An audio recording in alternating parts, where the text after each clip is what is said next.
ప్రధానమంత్రి నరేంద్ర మోదీ కేరళలో పర్యటిస్తున్నారు. త్రిశూర్లో పార్టీ కార్యకర్తల సమావేశంలో పాల్గొన్న అనంతరం ఆయన ప్రసంగిస్తున్నారు. ఇప్పుడు లైవ్లో చూద్దాం.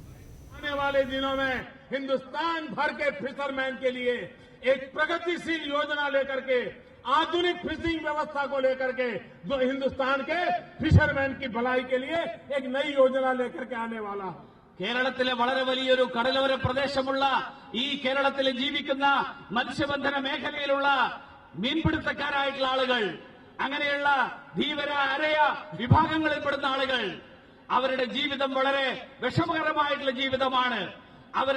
അവർക്ക് ആധുനികമായിട്ടുള്ള സംവിധാനങ്ങൾ ഉപയോഗിച്ചുകൊണ്ട് അവർക്ക് മീൻപിടുത്തം നടത്താൻ ആവശ്യമായിട്ടുള്ള സഹായങ്ങൾ, ആ സഹായം നൽകാൻ സർക്കാർ പ്രതിജ്ഞാബദ്ധമാണ്. അതിനു വേണ്ടിയിട്ട് ഒരു പുതിയ കമ്മിറ്റി, കഴിഞ്ഞ സർക്കാർ നിയോഗിച്ച കമ്മിറ്റിക്ക് പകരം ഒരു പുതിയ കമ്മിറ്റി, ആ കമ്മിറ്റി ഇപ്പോ ഈ സർക്കാർ നിയോഗിച്ചിരിക്കുകയാണ്.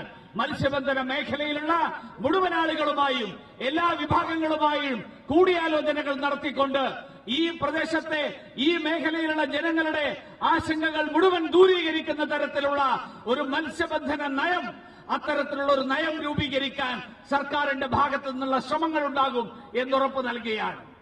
पिछले दिनों मुझे रबर की खेती करने वाले केरल के कुछ किसानों से मिलने का अवसर मिला.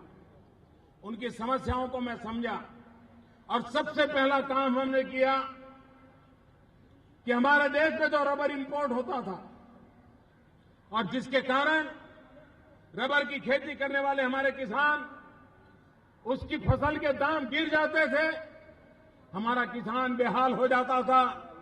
हमने इंपोर्ट पर बहुत सारे रिस्ट्रिक्शन लगाए, ड्यूटी स्पेशली लगाई, ताकि मेरे केरल के किसान जो रबर की खेती करते हैं वो बाजार में टिक पाए और उनकी आर्थिक स्थिति को कोई संकट न आए. കഴിഞ്ഞ കുറച്ച് കാലങ്ങളായിട്ട് റബ്ബർ കർഷകരുടെ പ്രശ്നങ്ങൾ എന്റെ ശ്രദ്ധയിൽപ്പെടുത്തിയിട്ടുണ്ട്.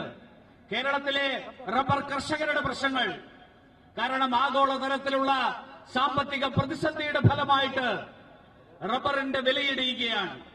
അതിന്റെ ഫലമായിട്ട് കേരളത്തിലെ റബ്ബർ കർഷകർ വളരെയധികം വിഷമങ്ങൾ അനുഭവിച്ചുകൊണ്ടിരിക്കുകയാണ്. അതിനുള്ള പരിഹാരം എന്നുള്ള നിലയിൽ